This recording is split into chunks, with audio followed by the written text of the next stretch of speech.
forces and the American people. Now, to show you part of the big picture, here is Master Sergeant Stuart Quaid.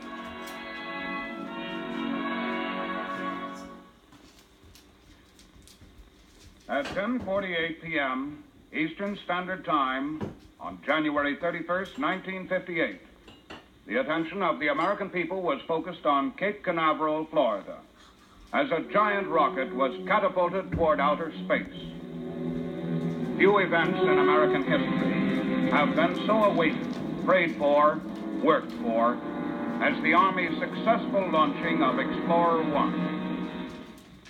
Today's big picture will reveal the dramatic, suspenseful story of how the Army, when the prestige of the United States throughout the world had been shaken by events beyond its control, stirred the hearts and emotions of the American people with an epic display of scientific and technical teamwork. Our story starts 84 days before the launching of Explorer 1. The date, the morning of November 8, 1957, at Huntsville, Alabama. A sudden meeting has been called by General John B. Medeiros, Commanding General of the Army Ballistic Missile Agency.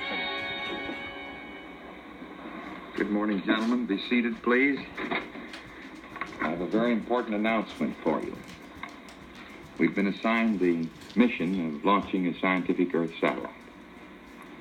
And we will use the Jupiter C configuration as a carrier that we developed along with the Jet Propulsion Laboratory. I promised the Secretary of the Army that we would be ready in 90 days or less.